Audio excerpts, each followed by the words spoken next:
search. Yeah.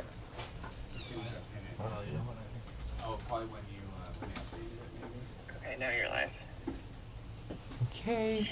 Let me go to Zoom. I guess I just don't understand why. Oh, I can hear you. You're in front of you. For a few years, and now there's not. Okay, now you're live. Okay.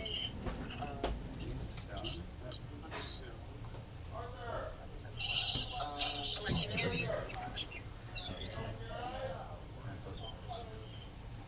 All right, see, there's a little note on the door that says case is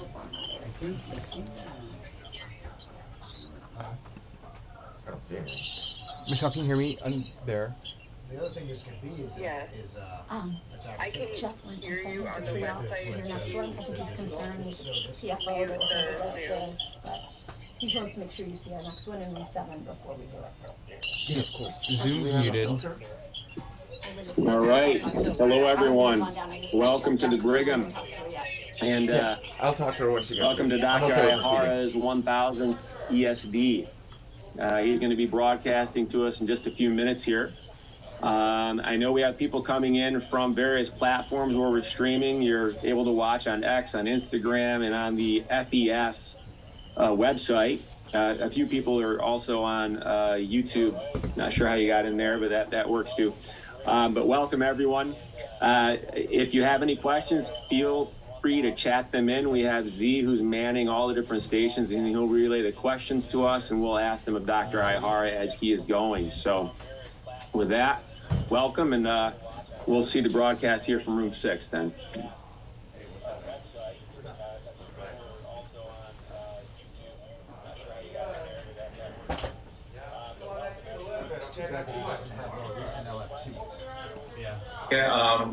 Welcome everyone to Brigham. So I'm Hiroyuki Aihara from Brigham Women's in Boston, and then today we'll be doing our number 1000 ESD case here at the Brigham.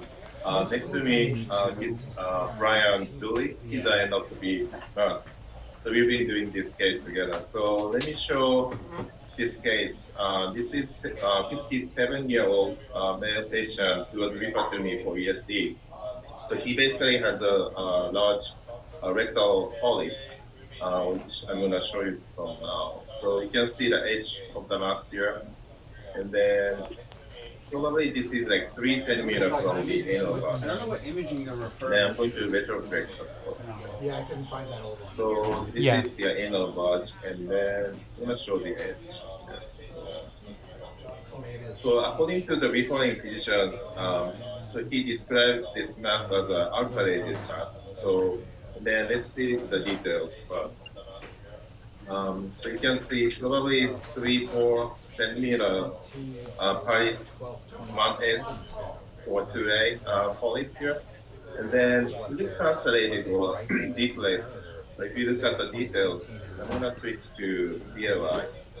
So you can see the details of the vessel pattern here. And then, let's see. Here's a CT abdomen Is that better? urography. So this area is a little depressed, but if you look at it carefully with the BLI, so I'm using the Fujifilm magnifying endoscope, upper scope, EG 760D. You can see that still the blood vessel, you can see the blood vessel. I'm going to zoom in a little bit. Yeah, I don't know what they're referring So you can see that the regular blood Recording vessel in progress. here. So mainly it's like JNET type 2A, which is probably tubular or tubulovenous adenoma. No worries. And then I think because there's a blood vessels here, it's not the cancer invasion here, and no desmoplastic reaction here. And it's I think we're mainly type 2A. So basically it's most of these are like tubulovenous adenoma. And there might be some high-grade dysplasia in this polyp. But I think because this is a large polyp and to prevent the recurrence, I think it's the ESD probably is the best way to remove this polyp here. So in terms of the strategy, I was thinking either using the pocket method or traction method. And then when we consider the pocket versus traction, I usually check the size So this is like 3 to 4 centimeter polyp.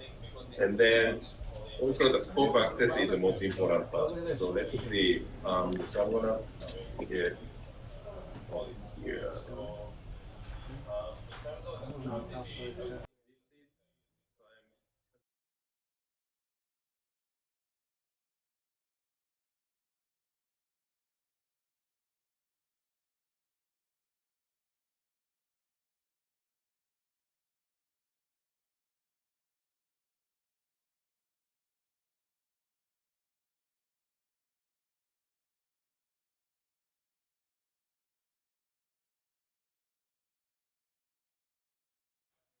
I think this is ampular. Why is it that prominent? We gotta take a look. Yeah. Very good. So I think the traction, I would say the traction would be the best way. It's a little tricky area. So pocket method might not be able to do here. So I will do the full circumferential before the incision pass, and then I will do the traction before Is it pain or just kind of groggy? before the message. Okay, so I'm gonna start injecting the solution. I would put somewhere in our note that we reviewed the 2017 CT scan Good. Do you have any questions? and the ampular. Someone said there was questions on X. I don't know how you can monitor that though. So as you can see here, the margins are very clear. So in the gastric ESD or esophageal ESD, we typically do some marking before ESD, but because you can see the margin clearly, I don't need to do marking in this particular case. You can start injecting. So I'm using the 6% hetastarch solution. Okay, stop. And then I usually mix some epinephrine and imidopalmine. So the reason why I started injection from the oral side is that if you inject from the anal side, usually it's hard to see the other side of the polyp. So I typically inject from the area which is If you have away from anyone it. asking questions, Okay, call me or text me. Yep. Someone's asking questions on X. This is Can you hear Olympus that? Needle Master 26 Can you gauge needle. find it? And then so this is how we do the dynamic injection. So we typically Who's clicking and typing? put the needle in and then pull back while injecting. Okay, so this is a 26 gauge needle, so there's no large. I don't think anyone's clicking and so typing we can here. prevent any leakage of the solution. Inject it. Oh, maybe it's one of the other participants. Okay, so. And also during the EML, we sometimes inject into the lesion, but we usually don't do that before ESD because we are going to cut around this polyp, so we don't need to lift the center of the lesion. Okay, stop. Okay, in there. Okay, stop. Okay, in there. Are you able to see the broadcast on X? Okay, stop. Oh, I'll go to X. Okay, in there. Okay, stop. Yes, okay. I'm fucking watching it. Back to it.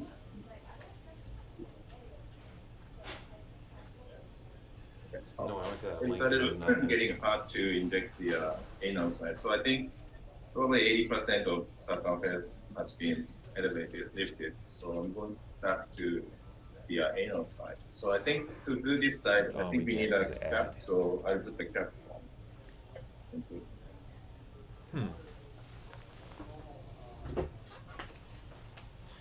Alright, Michelle, my next So, thing is to figure out why place we're the not on cap. X. Let's see. Yeah, so No, we're not I even. usually want to see That the link whole went nowhere. Oh, circumference of the if you just scroll down, you can see it here, though. Oh. So they can have two. Oh, it's live on the website. Yeah. You have to scroll to the bottom. Sorry. So I did my first ESD in 2015 in February. For the first 2 years, we only had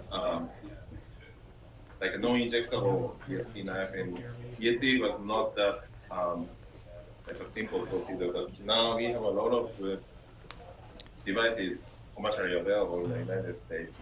It's been, I think, very helpful for us to safely perform ESD. So this is one of the device that we need for ESD.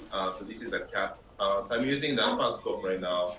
So this is a 12.4 millimeter cap. And then I'm just adjusting the rotation like that. So, So I can see the whole somehow there. So, okay, so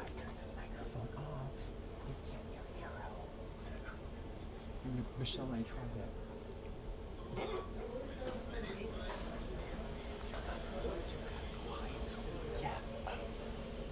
do I need picture again? Sorry.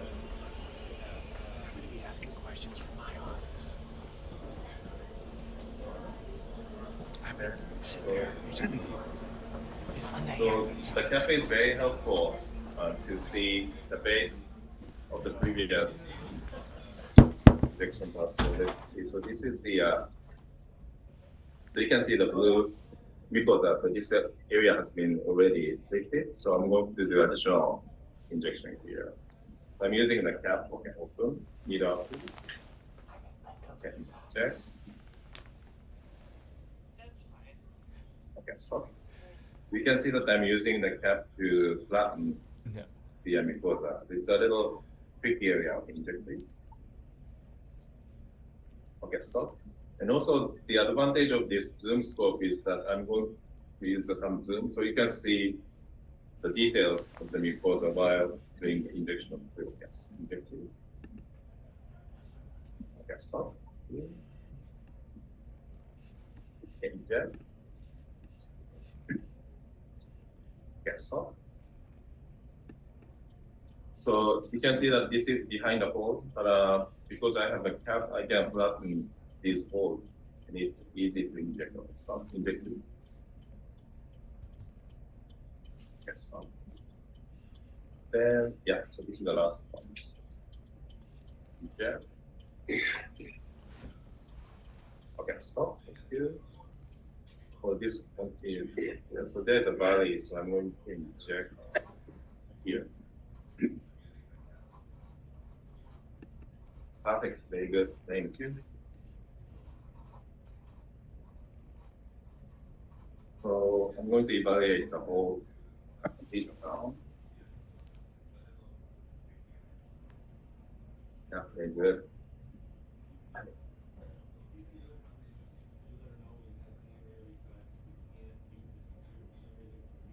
Okay, so I'm gonna start the incision from down. So, thank you. So I usually start the incision from the anal side or distal side because if you start incision from this side, usually the lesion will be shifted towards the other side, like anal side, and which makes the rest of ESD very difficult. So I'm gonna start the incision from here. So this is the Boston Scientific 1.5 millimeter oral straw knife. Okay, open. Okay, and you start injecting. Yes. So this is a through the needle injection, which is much better than the knife. So I'm gonna start the first incision. I'm using the current endocut 222, and then you can see that my needle will reach the submucosa. So you can see the blue submucosa layer here. So, and then I'm gonna start the incision. Okay. Again, I'm gonna adjust the focus so I can see. So on the right side of the cap, you can see the lesion border. So I'm checking. I usually cut like 5 millimeter outside the marking dots. So you can see my knife has reached the submucosa. So I'm going to continue. And then here, so it's going this way. I can inject this. I can stop. So good point with this knife is that you can inject while cutting. So because the solution comes through the needle, you can inject it. Okay, thank you. Okay, inject this. Thank you. Okay, let's see. how it's going. So this is my beginning point, and looks like I have it. So let's go a little more. Just so that you know.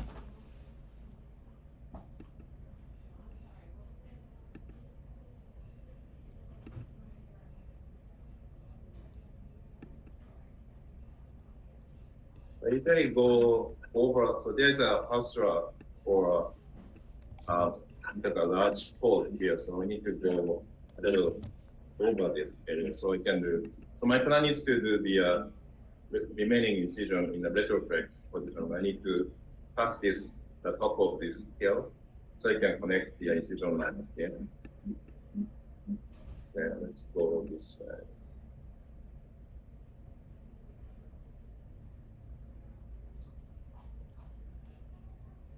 You can see the lesion border on the left side of the scale. A little tangential approach, so it's a little difficult. I'm using the cap so I can have it effectively. Okay, very good. Okay, very nice. So let's go back to retroflexion here. That's very nice. So this is the incision line, and then this is another line. So I will restart it from here. Okay, needle outreach. Got it. So now I'm pulling the scope part. Again, this is the submucosal. Okay, inject please. Okay, stop. So this is Hiro, yeah.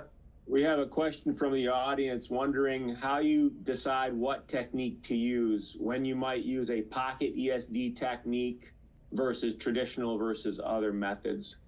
Yeah, so yeah, that's a great question. So for the conventional approach, where we do the full circumferential incision and then do a submucosal dissection from here and using the gravity.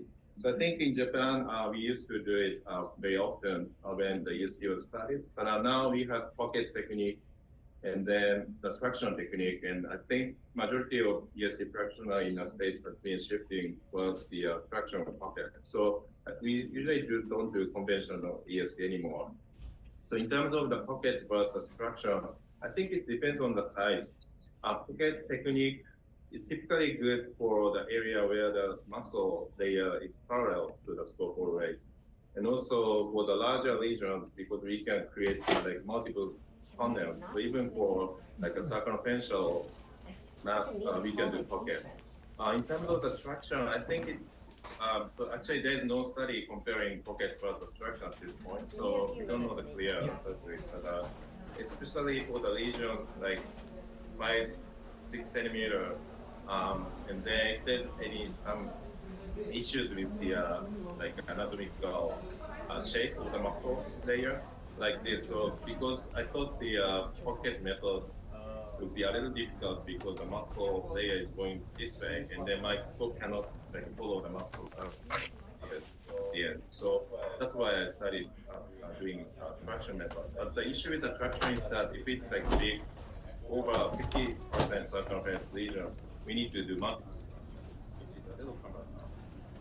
So at the beginning, I thought pocket was a traction, but the reason why I thought the traction is that this lesion is relatively small, and then I think the anatomical like a shape of the muscle was a better construction of the pocket method.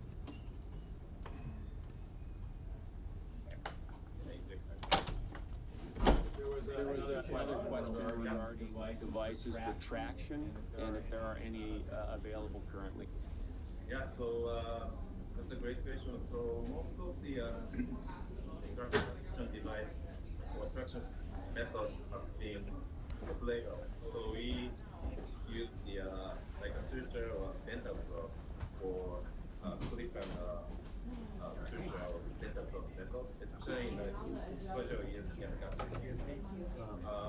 And then for the other method is like clip and dart method. I used to use the small traction, especially in the right column. It's very helpful. Is this okay? But usually they don't today. The other one is track motion from Fujifilm. It's through the scope articulating grasper, which allows us to do some multi-directional traction. And then we typically use the double channel upper scope because we need two devices at a time. But it's very useful for those ESD, especially for upper and rectal ESD. The other traction is like Prodigy wire from Medtronic, which is made of, I think it's a nitinol injector. And then we also use it for gastric and rectal and chronic ESD. It's also the fluoroscope traction system. So I think those are the major three commercially available traction system. So today I'm going to use the short track later on today. I'm checking the exo and important sequence. So I think this is the endpoint for ESD, and we need to make sure the fully circumferential mucosa has been completely incised. Okay, very good. So this area is fine. Then this area. Okay, very good. Very nice. So let's see. So as you can see here, it's interesting. The lesion, as you can see, I'm in the retroflex position. It's kind of like unfaced position, which is a little difficult. So whenever you try to do ESD from this side, it's gonna be very hard to go like do a mucosal entry from this side. So my plan is to go back to the forward view like this, and then start a submucosal dissection. But I need to suck the air out a lot so I can keep dissecting the submucosa here. So this is the entry point. So, but I need to dissect the submucosa a little bit so I can place the traction system. Okay, so I'm not sure how we do the submucosal entry.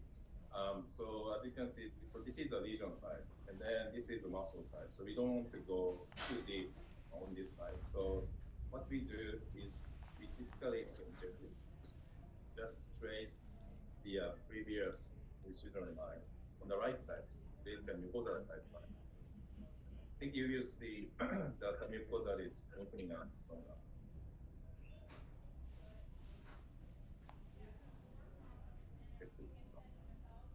I'm kind of like putting some point to the scope of injecting. I'm kind of like lifting the mucosa by using the mucosa line. Injecting it. Okay, very good. So you can see that the mucosa has been opening up. So this part is a little tricky, especially for those guys who are still in the early stage in the learning curve. So there's a blood vessel, so I'm going to switch to swift for and 3 and 30. Okay, injectors. Okay. I think these are like a hematoma blood vessel.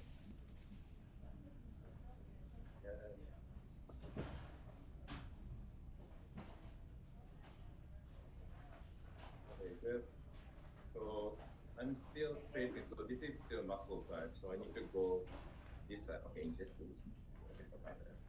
I'm using endocan because I don't want to compromise the deep margins. If I use a very high concentration effect, usually the submucosa will be destroyed. And I typically not use those high energy for submucosal dissection. Okay, very good. So I think we dissected a little bit, and then we see some mucosal flap. So I'm gonna apply the traction. So let's do it.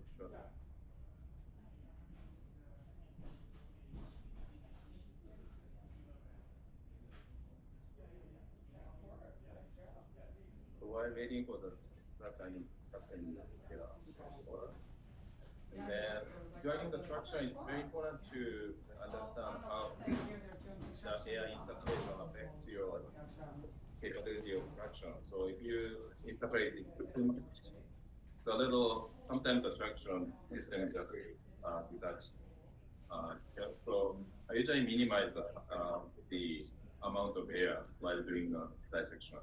And then we can actually adjust the force of the traction by putting some air or just suctioning the air too.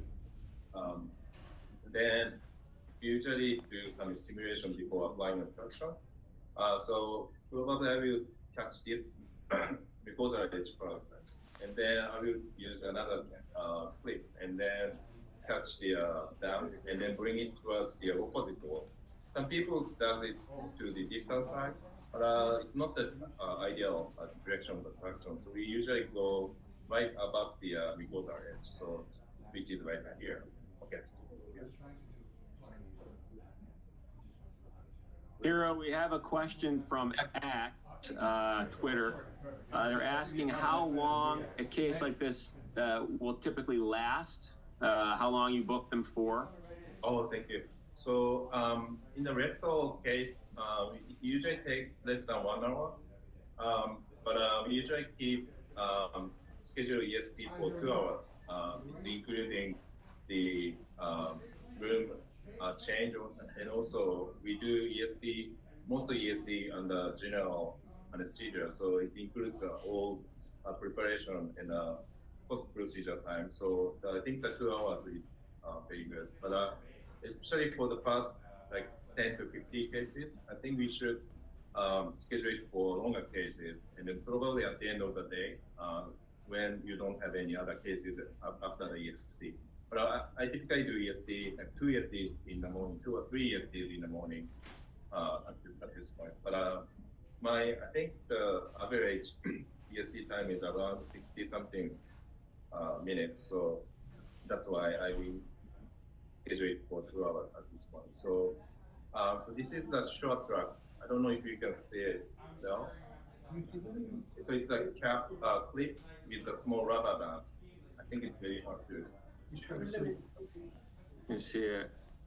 Zooming.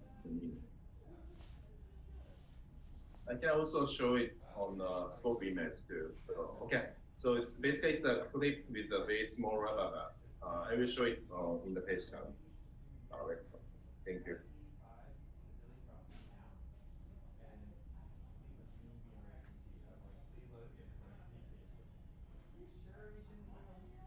Okay, so you can see the 2 rings. It's made of silicone, and then it's already attached. Okay, open. Can you rotate out of it? Yeah, thank you. Yeah, so it's already attached to. You can see the small ring on the one side of the clip. So basically, we're going to catch the mucosal edge with this clip, and then we will catch either one of the these 2 rings, and then can we do like opposite, like 180 degrees? So so engage. She's not cooperating. Yeah, I think it should be good. Yeah, very good. Thank you. And then I'm going to find the edge here. Okay, perfect. And then this part, okay, very good. So most important part is not to catch the muscle at this point. So if you catch a muscle with this traction device, you won't be able to do the submucosal dissection. But I'm using the clip to lift up the mucosal edge of the throat. And then you can see the clip is right on the mucosa, not in the muscle. Okay, keep on. Okay. And then I'm going to catch this side of the ring and then bring it towards this side.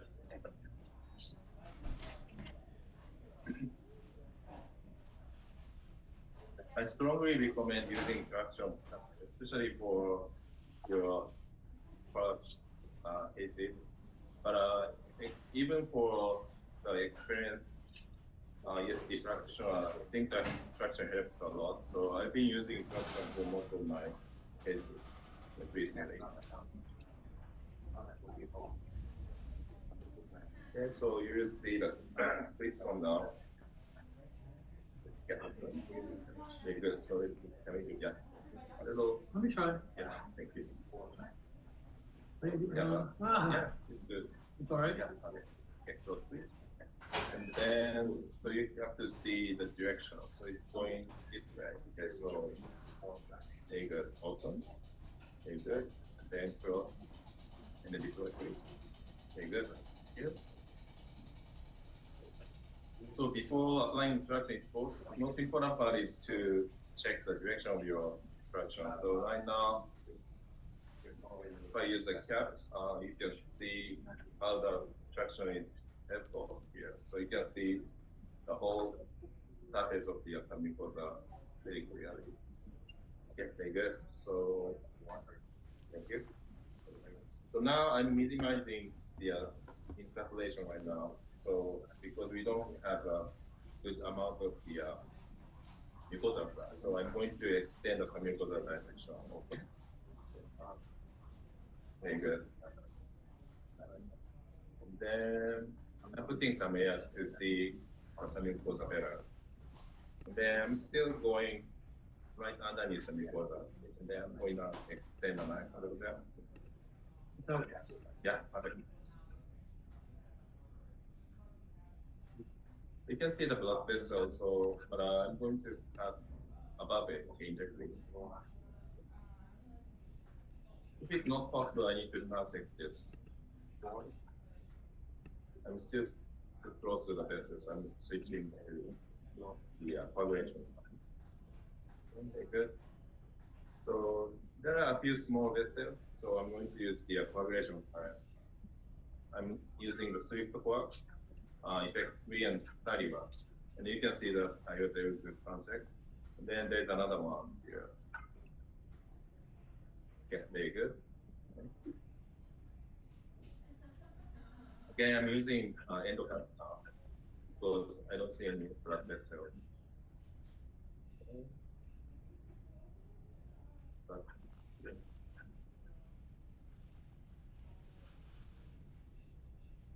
Okay, inject it. Yeah, thank you. Okay, inject. Yeah, thank you. So there you go. So you can see the traction is lifting up the whole region right now. Okay, inject. Okay, thank you. Very good. So now I think we need to see where the muscle is. So I think you can see the muscle surface here. So this is safe area to cut. And then right now I think we have to check it. Okay, thank you. So there's a big vessel here, but I don't think there's a big branch underneath. So I'm going to direct underneath here. Okay, so okay, inject this. Thank you. So you can see the muscle is here. Okay, inject. Okay, thank you.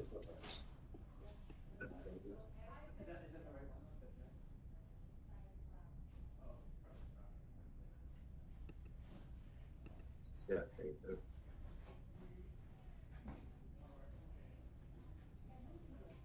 Yeah, very nice. So there's so you can see the muscle surface, and then there's a artery. So you can see the muscle artery is pulsating here. So this is where the artery comes, like originate from. So usually there are two muscle fibers around it, and then you can see where the artery is coming up. And then there's another vessel. So let's see. I think there are two vessels or one big vessel. Okay, so I think I have to transect here. And then I stop here and then go up this direction. So to skeletonize that.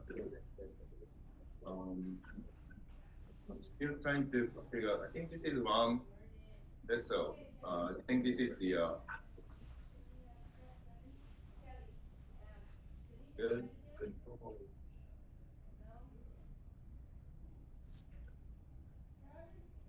And I think we're going to use the instrument.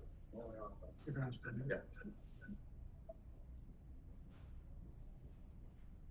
I usually go right above the muscle, so I can again I know where I am dissecting. So it's not that thing to see the muscle. During EMR, we try to avoid the muscle, but it's very important to actually see the muscle, so you can dissect right above that area.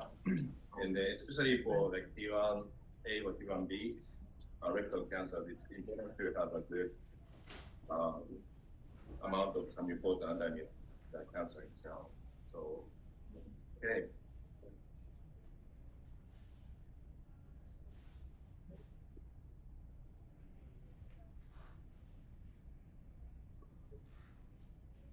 Good, thank you. I will switch the mode to software. I take 5 and 50. I'm using LB by 300T.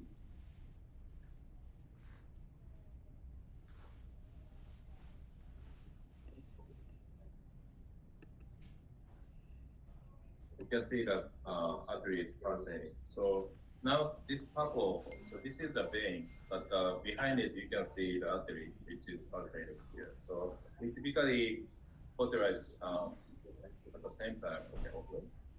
Okay, close please. So I was able to isolate, like skeletonize the vessel. So I should be able to do good pre-coagulation.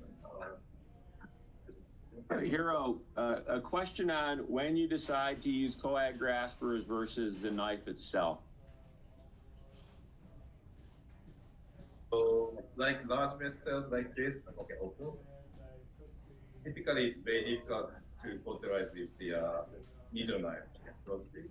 So I usually check the size of arteries, and then if it's larger than the needle itself, I usually switch to this grasper. Okay, open. Okay, close please. And then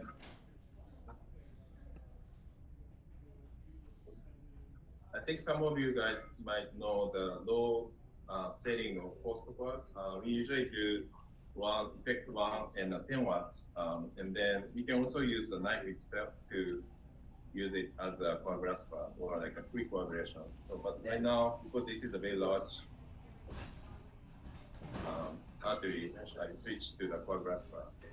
You can also try using post-quad 1 and effect 1 and 10 watts with the needle knife.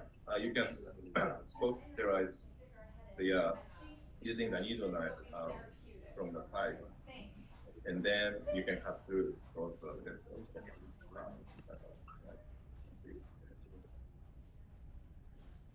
I think I cauterize it well, but sometimes even after cauterizing the blood vessel, there might be some small blood flow, so I will go a little more carefully here.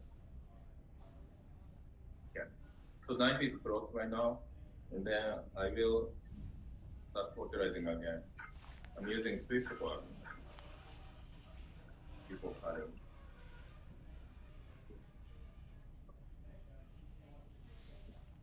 I'm just going slow because it was a little large artery. Okay, open.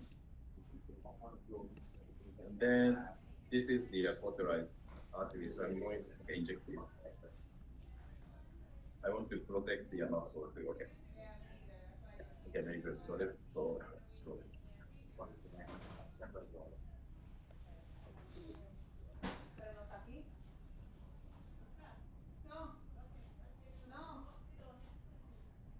Yeah, very good. You're almost.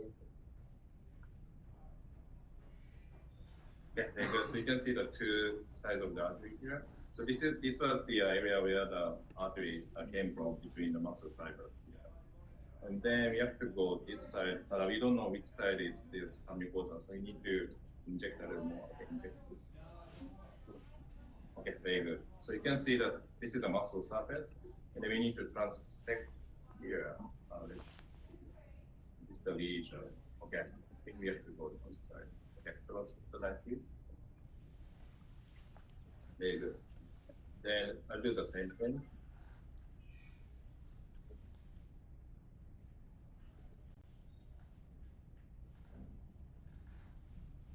Good. Okay, open.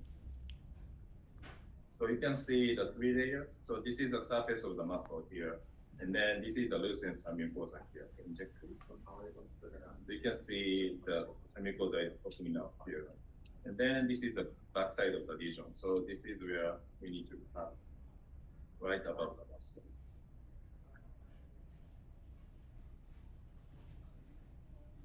Yeah, good. So I think we were able to dissect 2 major arteries. Okay, inject. Okay, thank you.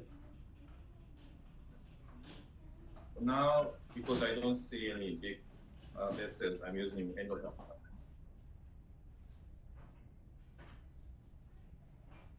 Okay, inject. Good. Inject it. Okay, good.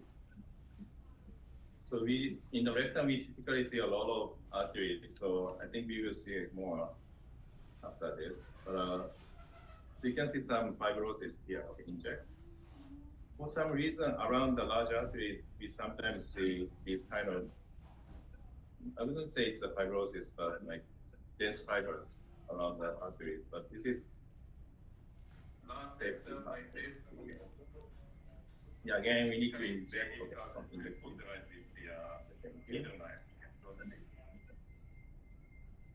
so we need to reorient ourselves. So this is a muscle here. And then if we go too much to this side, this direction, you're gonna create a hole to the lesion itself. So we don't want to go this side. And also the other thing is that the lesion is going this way. So we need to direct the scope towards the left side of the injector. Thank you. Yeah, I think I was going to this side, but it was the lesion side. So you have to go right above the muscle.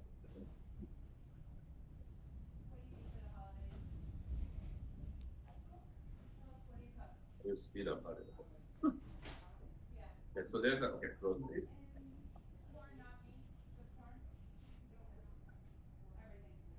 Yeah, good, open. Okay. Okay, so you can see the tension here, so we have to release it. Okay, inject. So actually, for this case, I was not able to receive the color images, more but the black and white. So, and then my concern was that because it was described as the ulcerated mass, it could be like a P2 lesions, but fortunately, it was only a shade.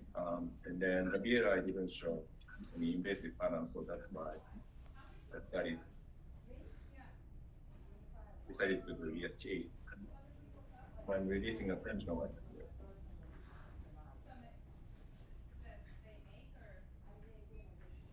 Good. Okay, so I think there was another theory or something here. Okay, inject this. Okay, stop. You can see that it's going away from me, so I will keep dissecting. Inject. You're a hero. Yeah, they're telling me that on like YouTube and Twitter. Okay, good. Yeah, inject. Okay, good. So it is so this is the edge of the lesion. So we have to go from here, and then you can see the muscle surface here. And we'll keep going. And then we stop here. Go there the blood vessel, and then I go to the other side. Inject it. That's a small vessel. So as I said, it's smaller than the needle. So I will switch to coagulation file. Maybe more to the right then. And Maybe cut off some of that black. so sometimes we encounter this like a bleeding. So I will just cut above it to expose the bleeding point, and then I will do some pinpoint In the future, we could figure hemostasis like this. Okay, very good. Okay, inject. Okay, thank you.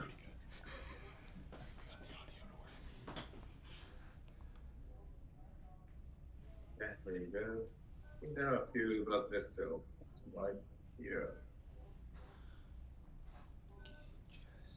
I'll check how big this artery is. Yeah, I think this is a big vein and artery. Okay, inject this. Okay, thank you. And also, it's very important to look back to see if you are not cutting too deep or too superficial. Okay, there's a artery, so I will skip here and then go this way.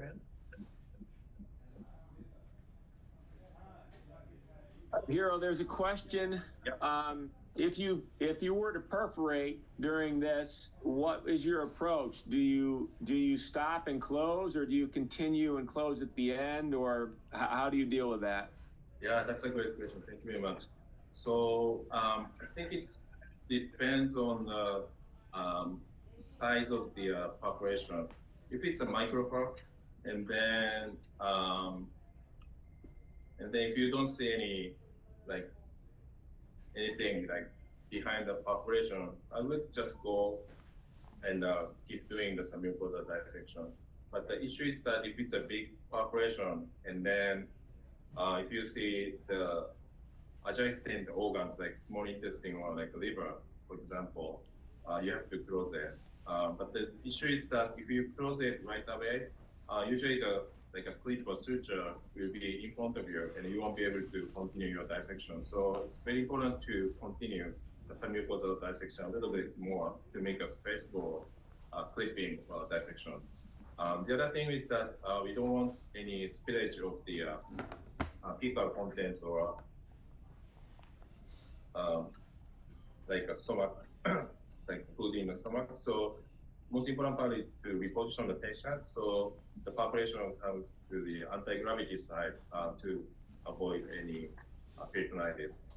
But most of the population is small during ESD because as I'm demonstrating, I usually cut and look back, and then as long as you're recognizing the plane, you'll be able to prevent any population. So, but if you're cutting like in a blind fashion, always it's very risky. So it's very important to check and then reorient yourself, especially during the submucosal dissection. Yeah, so these are pulsating arteries. Okay, okay. Close, please. I'm using software again. Okay, open. Close, please. So you can see that artery has been closed. Okay, open. Then two. Okay, open. I need to like 3 or 4. Yeah, very good. Thank you. A little more. I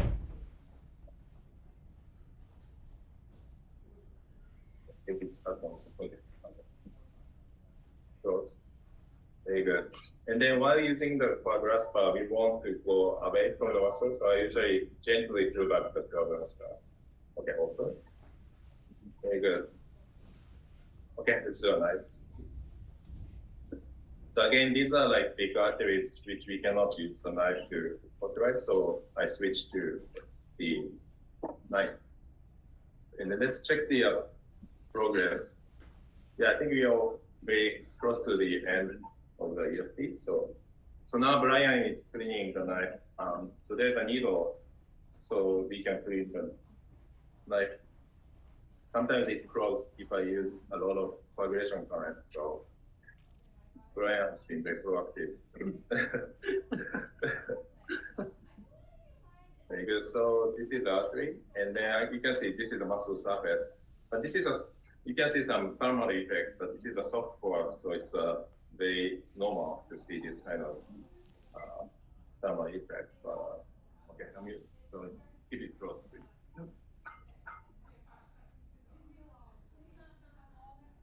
Okay, open. Yeah, so unexpectedly, it's a relatively small polyp, so I didn't expect this large polyp, large artery, but because it's in the rectum, it's very normal to see it's like that. So yeah, it's open. Okay. It's open.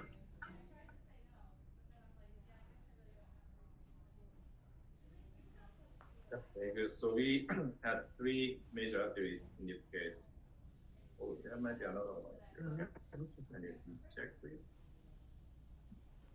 Okay, stop. Yeah, it's good for the last one. So, as I said, it's always important to evaluate what you are doing.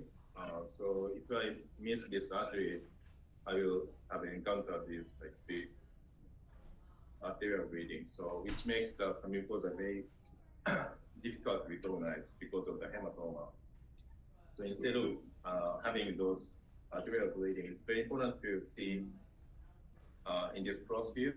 I'm using a little magnified.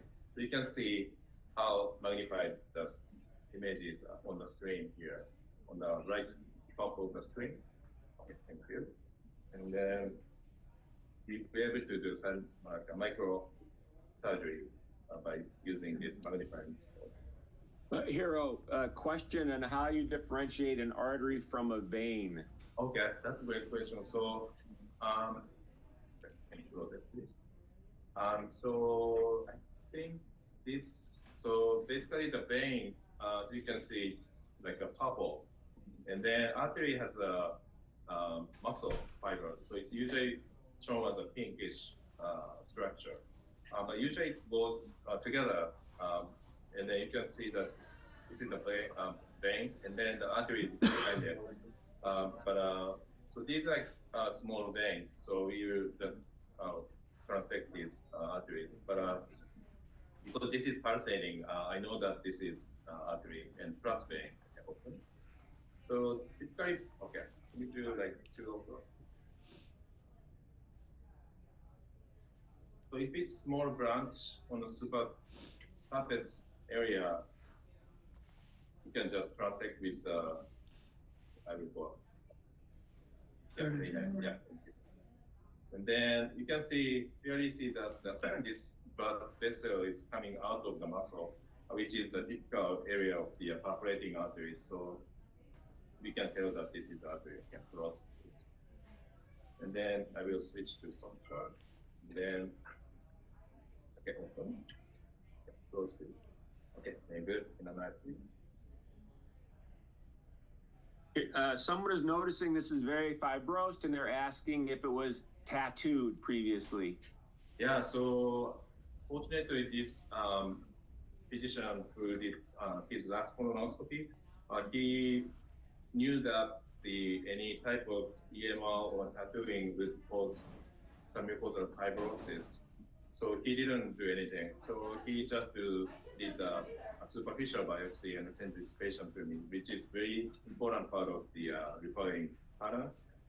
So for this particular case, I think, yes, you can see that some mucosa is not like a lucent or clear. So usually the some mucosa can either output and inject it. Okay, stop please. So it looks like this, which is very lucent areas. But around these blood vessels or arteries, it's typically like unclear. I think it's like not a fibrosis of the injected. Usually there's like a dense fibers probably supporting the artery. So around these blood vessels, we need to be very careful because there's a dense fiber plus artery inside those area. So inject, but it's very important to inject again. So can stop. Even if there's a fibrosis, you can inject a little bit to see.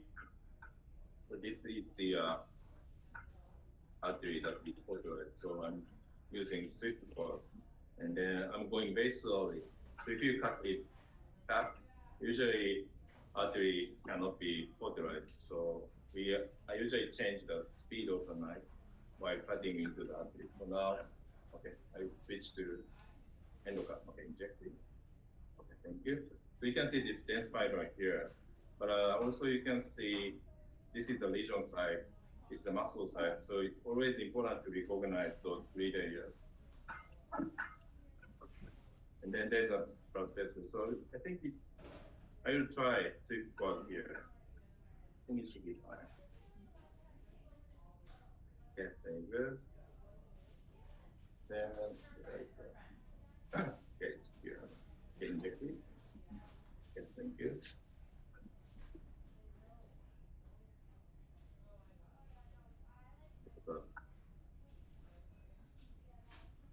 Okay, thank you.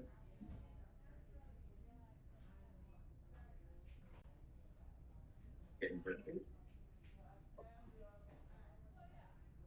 And then, so you can see the muscle surface here. Okay, inject it. So I'm going to go through. Okay, so inject. Okay, thank you. Then always if there's something you're not sure, you need to inject. Okay, inject this. Okay, thank you. So then we know that this is the semicolon. And here it's a little unclear, so I'll go back and see which way I should go. So this is the semicolon. Okay, inject it. Okay, perfect. And then you know that, so you can see the loosened layer and then loosened layer here. So we can simulate that there's a dense fiber, but you can safely dissect in between these two loose fibers. That affected one of my Difference. younger sisters. Yeah. Really long time, 2009, 2010. We used to Yeah, get well, nice.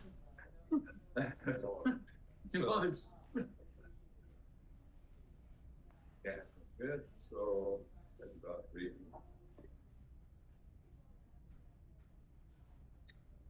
Another question on it. This is a good case to start with, something in the rectum like this, or if you recommend starting with other types of procedures. I think its location is very good for ESD. And the only thing was that it's a little vascular lesion. So especially injected, if lesion is too close to the dentate line, the scope control is not that great. And then you will have a lot of like arteries or hemorrhoidal veins. But the location wise, I would recommend doing rectal, like a distal rectum and distal gastric antrum. Those are the good case to start. And then also the guideline recommends those lesions for the first 30 to 50 cases. And then the target at that time would be to achieve 80%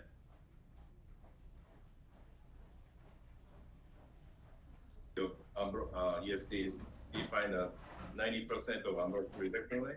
But the guideline recommends 80% for the first 50 cases. And then, especially for the first 50 cases, there's a very steep learning curve can check. And then I think the good thing with the ESD is that always there's a backup plan for the injecting, like hybrid ESD, quicker DML, or even EML if you feel it's not safe to continue the procedure. So always, I think the safety is the most important part. So if you feel it's taking a very long time or it's not safe to continue or it might even be injected, could create some compression. I think it's better to just change your strategy. But yeah, I think this area is very good. Only the issue of the very lot of arteries here, but the rectum is a good place to start. Okay, so let's evaluate. So you can see the fraction is also still helping me. So let's good. Yeah, good. So this is the backside of the mucosa here. I think I'm gonna go this way. Okay, inject this. Okay, thank you. So as I said, it's very important to follow the muscle surface. Yes, I'm going this direction. If you go this direction, you can see the backside of the mucosa. So you have to go this way by using the clamp.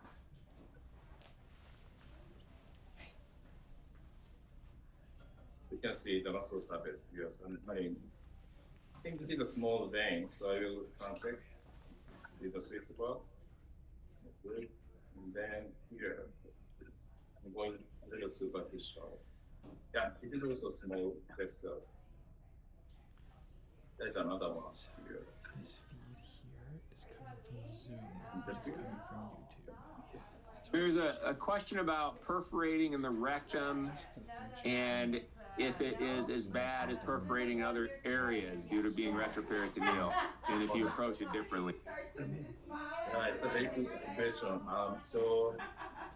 As you know, the distal rectum, especially if it's like within 5 centimeter from the dentate line, it's considered to be under the peritoneal retroflexion. So it's not always if you get a perforation, it's not always the perforation into the peritoneal cavity.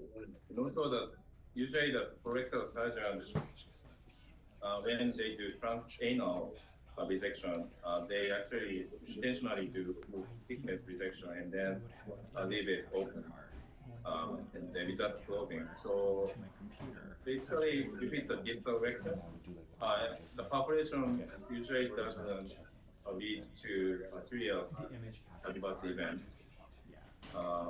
So yeah, if it's a distal rectum, but if it's a mid rectum or proximal rectum, it's always the perforation is also the same as the other rectum. So probably within 5 centimeters, like this case, and then not too distal. So that will be the good case. And then always, if you worry that you cause the perforation, inject it. It's better to use some suturing device. So before studying ESD or other like third space endoscopy, you should be able to perform endoscopic suturing of the injector. Because if you cannot close the perforation by yourself, if you cannot repair it, you shouldn't start those advanced procedures. So you should be able to do the endoscopic suturing before that.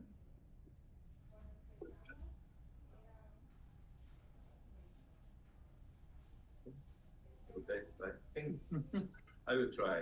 Should be able to, yeah, very good. So there are 2 of them here. Then, yeah, it's a real, yeah, it's too much. We have someone joining late wondering if this lesion crossed the dentate line and if you can do lesions that do cross the dentate line.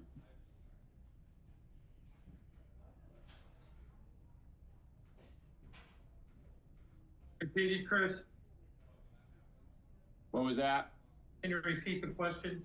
Oh yeah, sorry. There was a question. Someone joining late here wondered if this lesion crossed the dentate line and if you can do lesions that cross the dentate line. Oh, so the question is if it's extended to the dentate, like it's still visible, like okay, yeah. So actually, those cases like extending to the dentate line, actually it's a very good case for ESD. The scope maneuver is a little tricky, but the advantage of ESD is that regardless of the location of rectum, you can do ESD. Actually, I did rectal ESD yesterday, and then like 10 o'clock. The patient already had a transanal resection by colorectal surgeon. And then there's a recurrence, and then it's already extended to the dentate line. Those please. And then what I did was, close please. So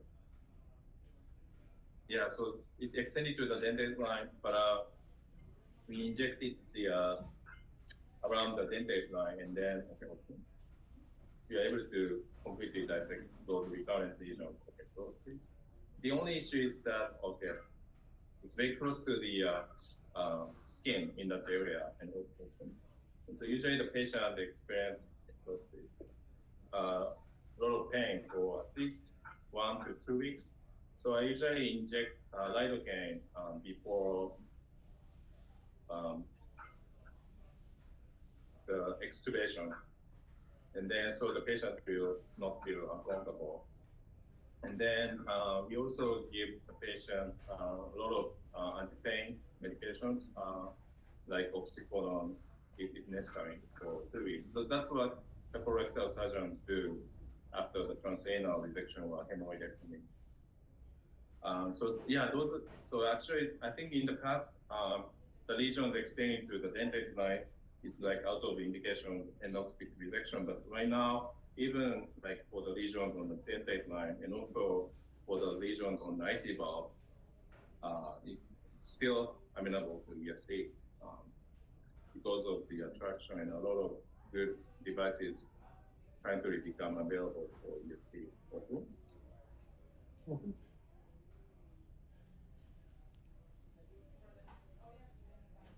Yeah, I think this is a good case where I was able to show how to tackle those like blood vessels and then to minimize the bleeding during ESD. So there's another blood vessel, so I will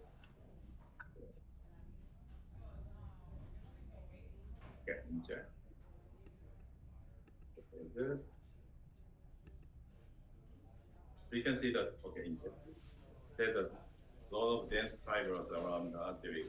So that's, okay, sorry. Okay. I think we are almost at the end of ESD, but we need to be careful because at the end, typically we see a lot of arteries at the end. So I think there's some arteries. So we tend to go too fast at the end to finish the case. But until the end, you shouldn't be just like try to go very fast injecting. Okay.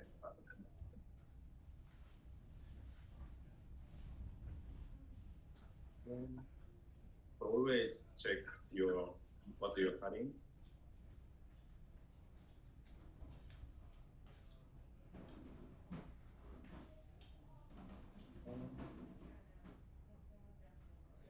Another one. Another question about whether or not you close your ESD beds and if location matters. Oh yeah, that's also a very good question. So yes, so in terms of the risk of bleeding, the duodenum is the highest risk area for both delayed bleeding and delayed perforation. So we always close the defect after duodenal ESD.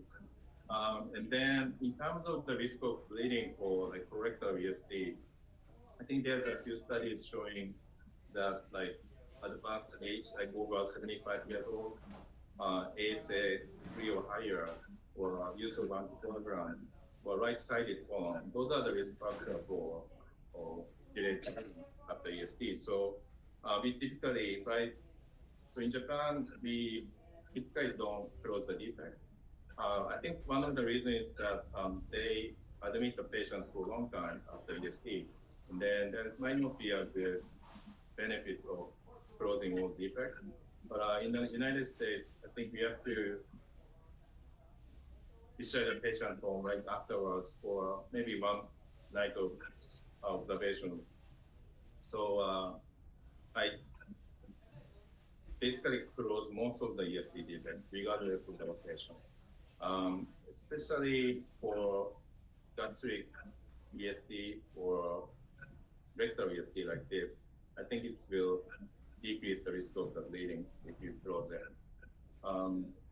We are still trying to figure out if the spray, like next powder from Medtronic, is useful.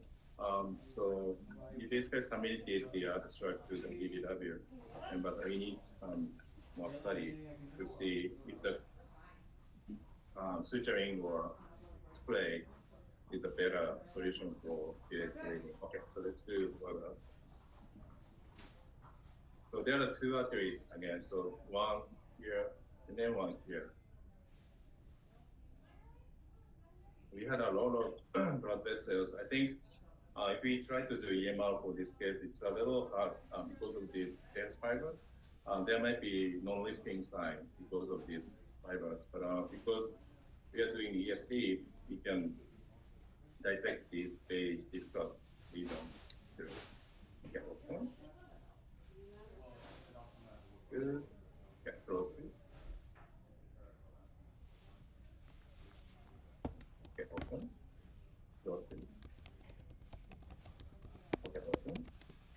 for the closure, in terms of the closure, I was thinking either overstitch versus X-stack at the end of this case. So, but I'll check the size of the closure.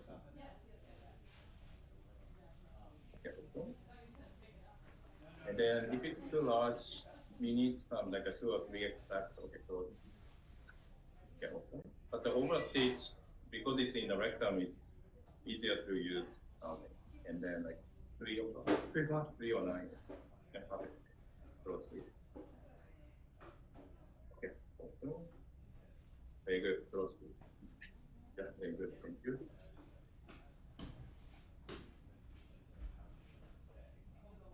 Very nice.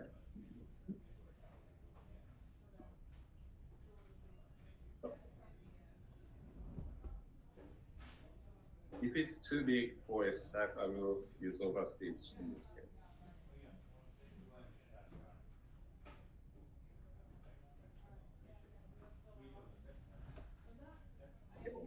Yeah.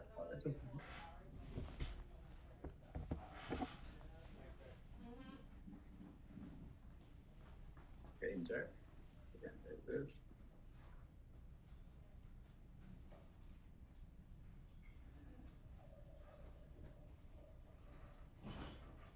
Okay, inject. Okay, thank you. I know, the floor is bumpy there, I'm so sorry.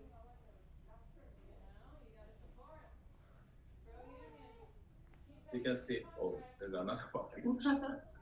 Yeah, then you, I think it's good case for like educational standpoint. Yeah, it's good.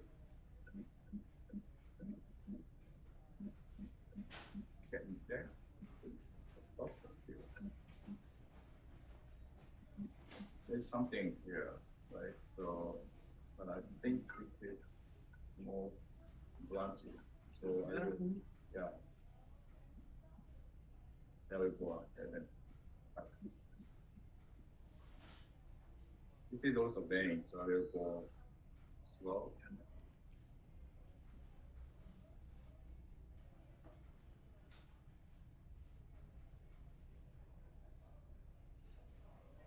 Yeah, it's a small vein.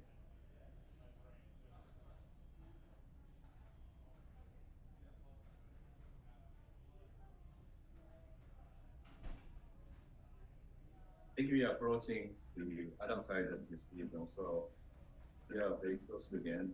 But we need to make sure, okay, inject it.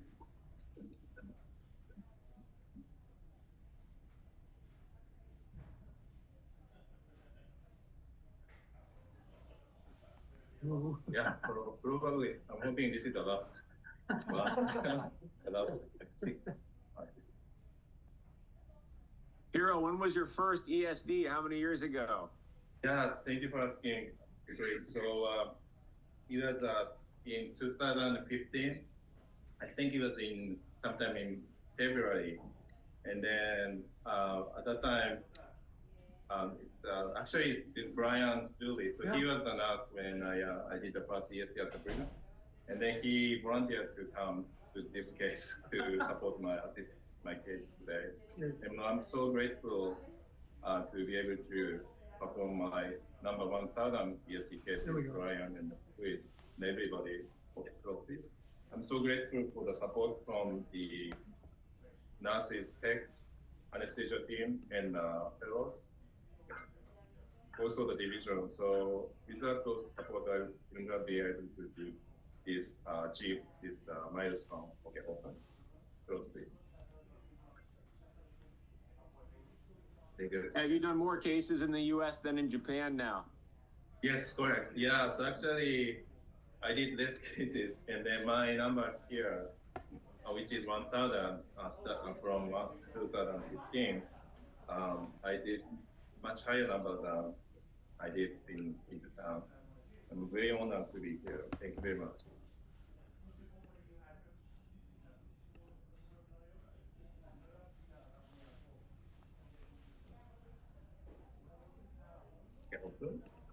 Yeah, so I think we are able to save 1,000 patients from unnecessary surgery or.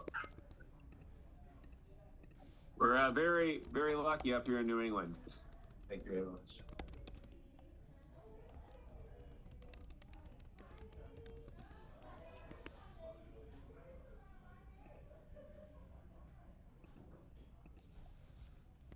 What, no vessel? Thank you for reminding, but I think this should be fine. Okay, so Okay. this is the last cup. I think. Thank you, everyone. I will finish. Let's see. Very good. Thank you very much. Excellent. Thank you. So, yeah, that's good progress. That's what you missed. Hmm?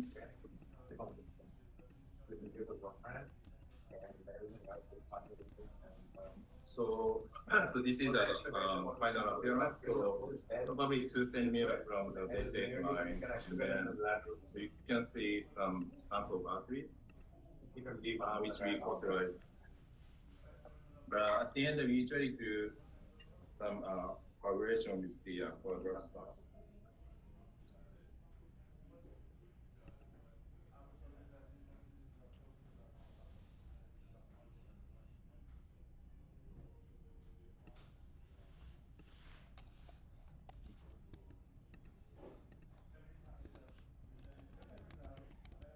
Okay, open. Close, please. Okay, open. Close.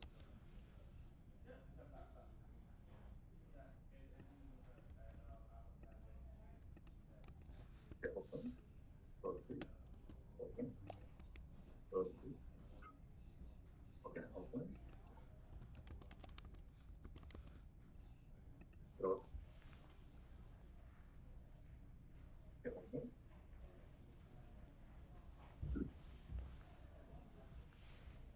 Do rush to the side. Okay, close, please. Okay, open. Close. Okay, open. Close. Okay, open. You guys slow it down? Yeah. Otherwise it goes on now. Okay, good. Yeah, good. And then camera watch this, please.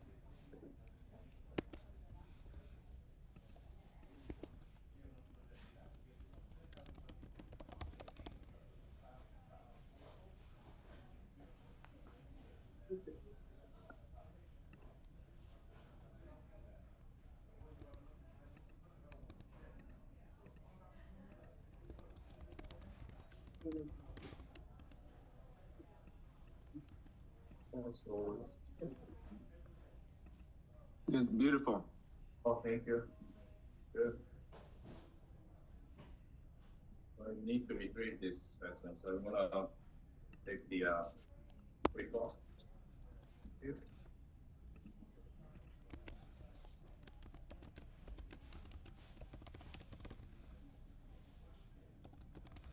Okay, open. Do like four here. Okay, close.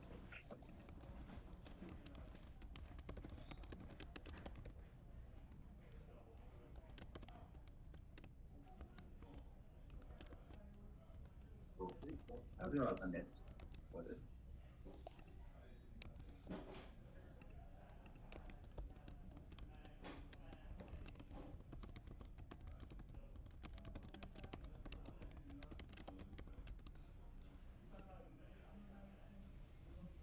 So we took out the quick here, so I'm going to use a net to retrieve it. So I think the location of this lesion was a little tricky. So if I did the bucket method, it's a little stop position would be like this. If I have to go like this, and then I thought it's a little difficult for the pocket to do the whole tunneling. So that's why I decided to do the traction in this case. Thank you.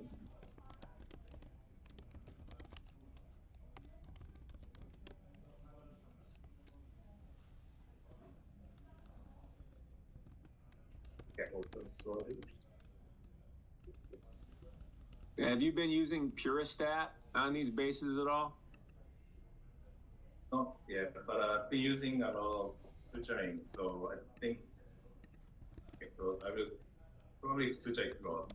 But I want to know how Puristat is very effective in preventing any delayed bleeding and also promoting the healing. I hear that the prostate might help promoting the healing. So should I show the specimen here? So That would be nice. okay. So I'm not gonna pin, but I will pin it later. But I will just show how the specimen looks.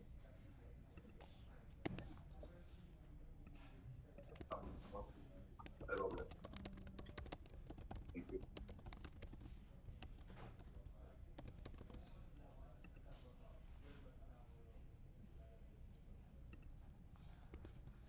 Yeah. So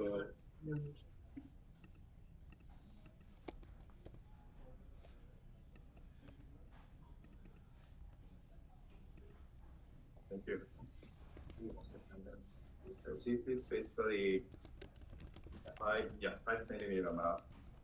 So we can see the depressed area, but as I showed it to you on the BLI, it was type 2A. So I think this whole thing is probably to go virus adenoma. But I didn't pin the whole specimen, but I will be able to see the whole margins around this. Okay, very good. Thank you very much. So I'll pin it later, and then I will post it to Twitter too. Should I do? Excellent. Close this defect, but should I still stay online or I can show Sure. it? Okay, very good. So it's over. Yeah. Over. Yep.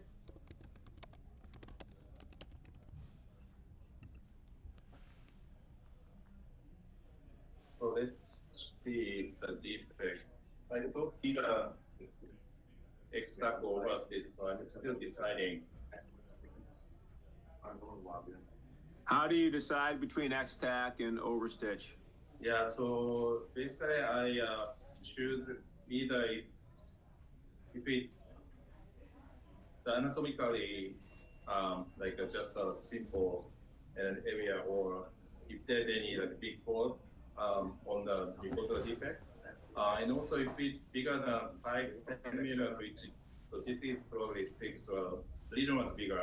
Region was 5 centimeters, so I think the defect is around 5 centimeters. So I feel like the extract can approximate the edges, but sometimes you see the large dead space underneath this mucosal ridge. So sometimes I feel like extract is not helping the bleeding, prevent the bleeding. So in this case, because it's a little, there's some ridge here, and then extract. If I use 2 extract, I'm going to be able to close it, but I think the overstitch might make it simple to completely close the defect. So You want to get the dog? okay, perfect, very good. Do you still use clips to close the bed sometimes? Yes, so I think it depends on the shape of the defect. So because this defect is like completely circle defect, I would probably start from here and then bring it to here. But usually, if it's not the oval like this, it's a little difficult to approximate it. Again, it will probably approximate the edges, but I feel like it's not doing anything. So if it's just there's a deep space underneath, and then I think that if the defect is oval, like 5 centimeter horizontal and then 2 or 3 centimeter vertical, we can approximate it very easily. Especially at the EMO, the defect tends to be smaller.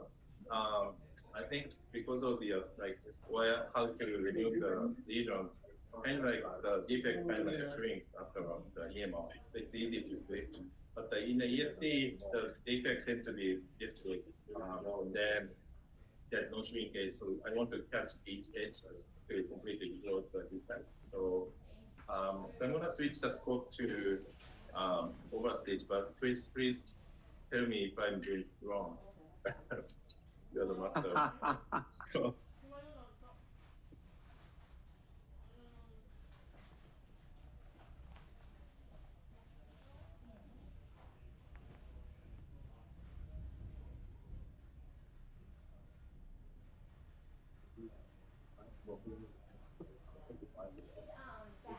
Thank you. But there is a question, I'll be happy to answer while reading the scope.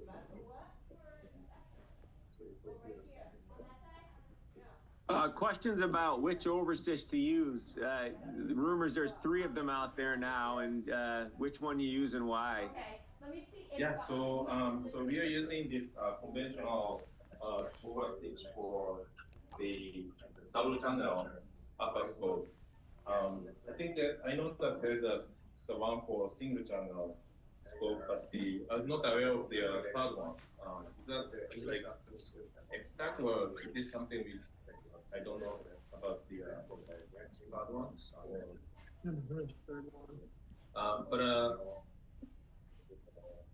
Yeah, XT is on limited launch. We should have that soon, hopefully, so we'll see how it works. But it's for long chronoscope.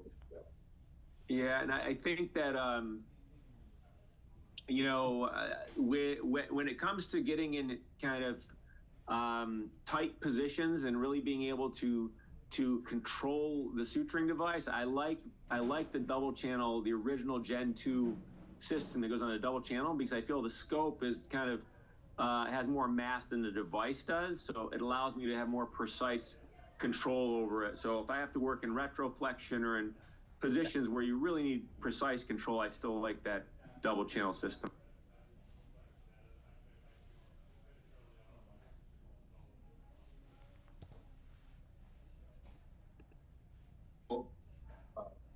Very nice resolution picture. So Thanks, man. Yeah, how many?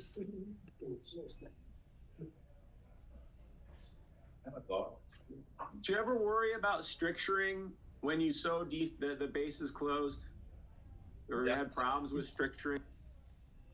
Well, actually, it's a very good question. And we had some cases where I did the overstitch. It was the lesion, I think it was a gastric cancer near the pylorus. And then I did the ESD. ESD went well, and then I did the suturing afterwards, and it caused some pyloric, not the stenosis, like pyloric narrowing, like so I think we need to be very mindful of the location. Okay.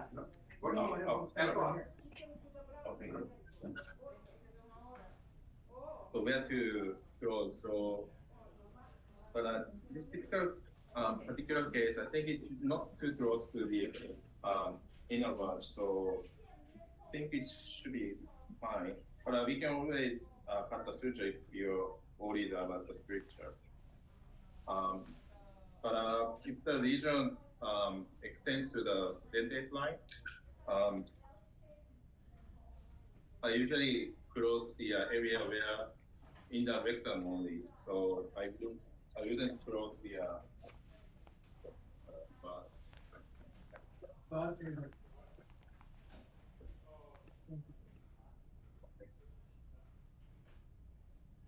I will leave the dentate line area to prevent a fracture afterwards.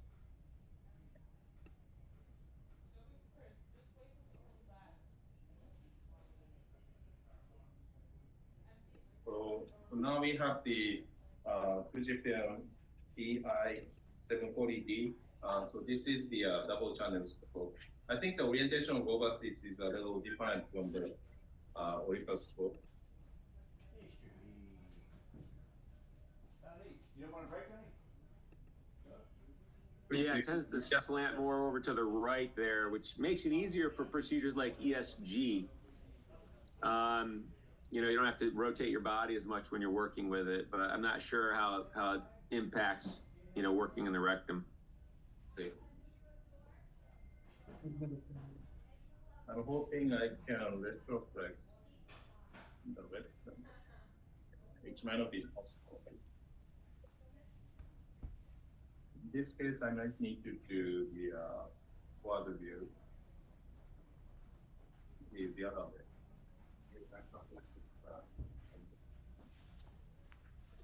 That's fine.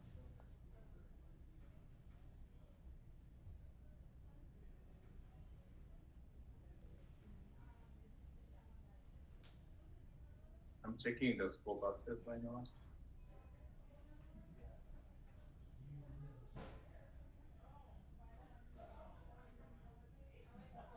So to approach the distal side, it's a little difficult using this position. Yeah.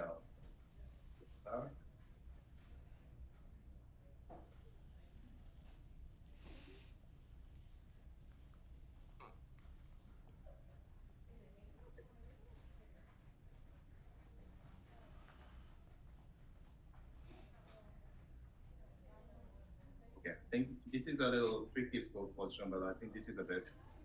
Okay, so my plan is to start from here, and then we usually do like a running stitch. So outside in, and then inside out, and then this area is a little tricky, so I need to do the helix, and then outside in, and then inside out, and probably 4 or 5 stitches until the end. So I'll start from here. Yeah.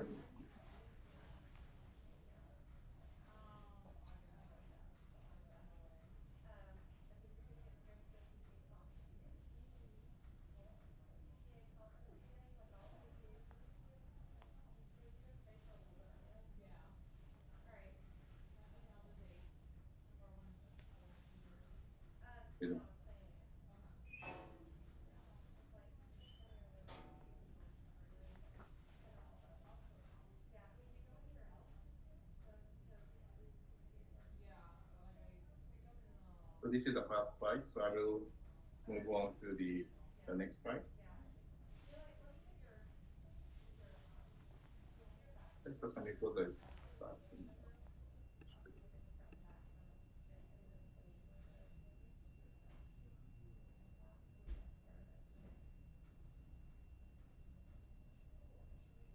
Okay, very good. So let's see.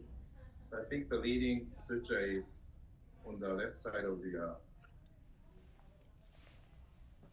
trail suture. So I think yeah, fine. So I'm gonna catch this edge.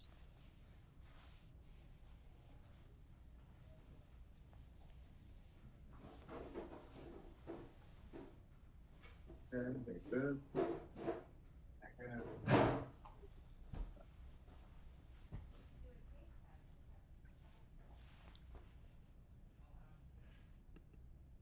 So this part is a little tricky, so I'm gonna use the helix.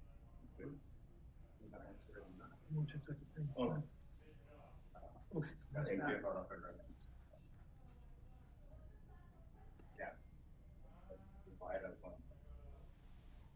So I think the question is if I need to catch the muscle or not. But I think for the robust suturing, I usually catch a little, like a small amount of the muscle here, so it's get helix out.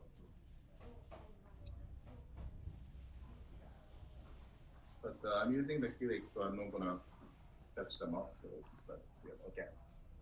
Thank you. All right, you good? Yeah. Okay. Okay.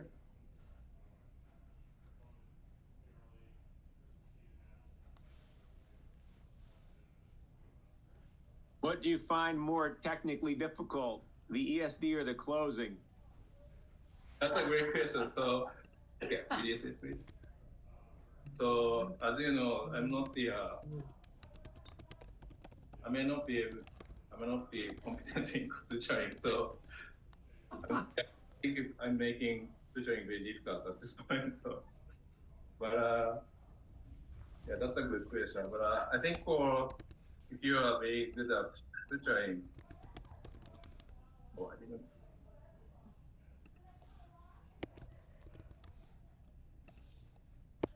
So I recently started to close the defect. Sorry, I'll do it again. Oh, I can.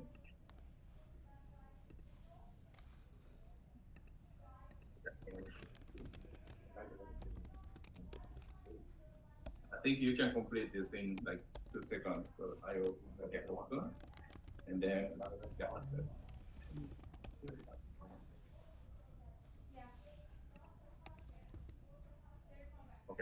then release.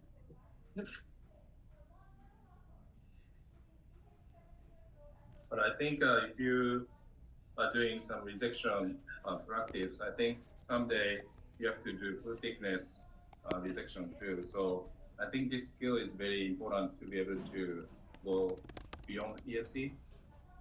So as I said, it's very important to be able to use the overstitch and extract to safely perform these procedures.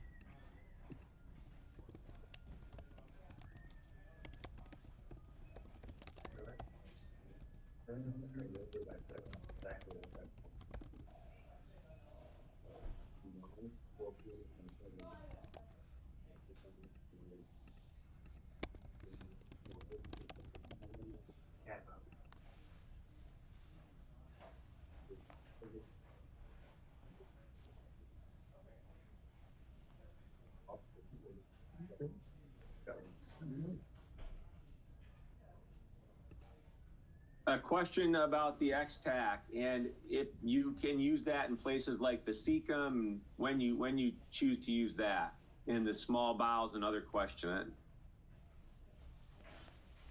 So basically, extract is a through the scope device. So basically, you can use in any type of organs.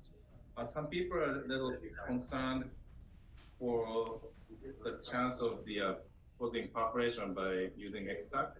But the thing is that you can always adjust the angle of the extract when you screw it into the GI wall. So you can do more tangential fashion if you're in the duodenum or small intestine. But I've been using extract for most of my ESD.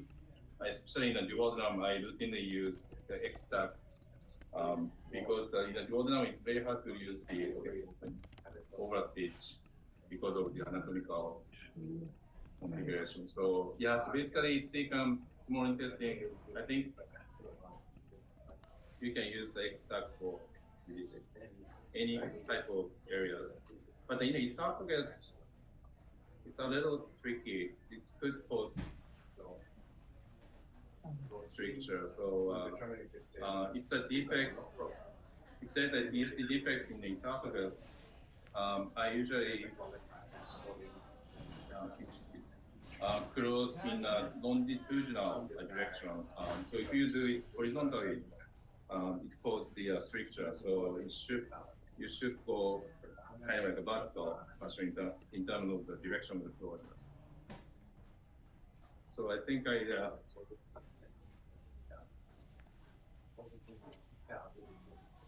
so this is the anchor, and then this is the first bite. So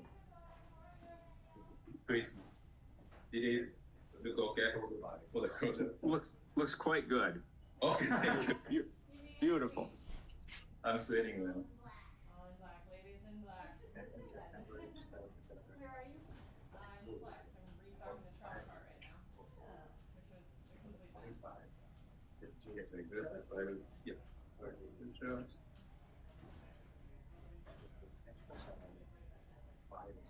Okay, very nice. I think we are ready. Okay, good. Thank you, sir.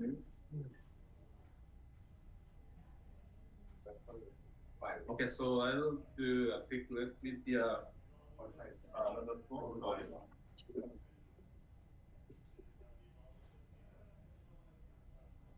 but thank you for those of people who remain online until the end of ESD. Thank you very much. So I will show the final appearance of the ESD.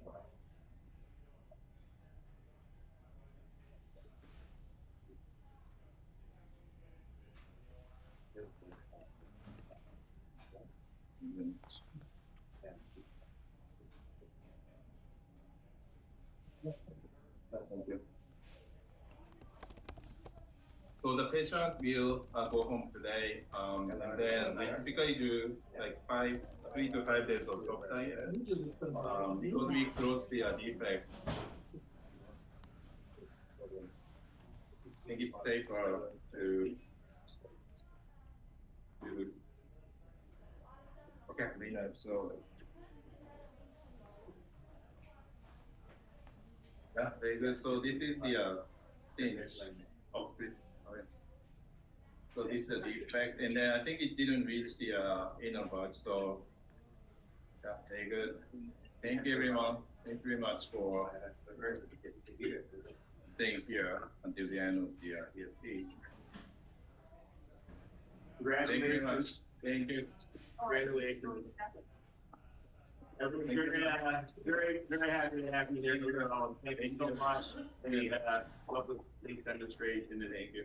We'll definitely be posting this online for those of you who couldn't see the whole case, and we'll also do another question and answer session in a later time. So thank you all for joining us. Thank you very much. Thank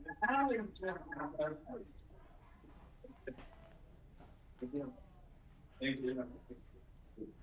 I can't believe you kept track.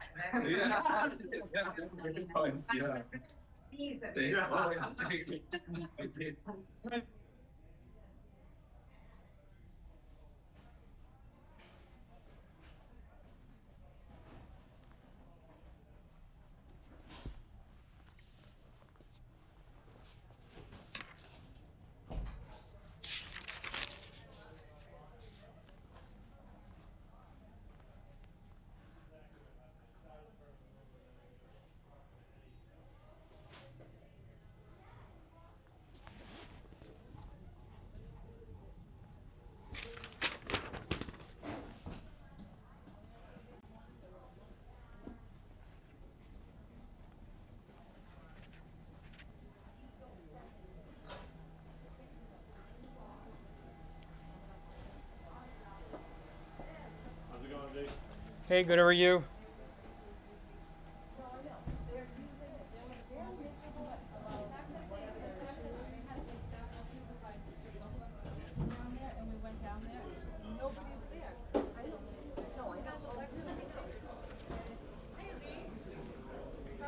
Hey, great, how are you? Good. How did everything go? Excellent. Yeah. Still like $1 million?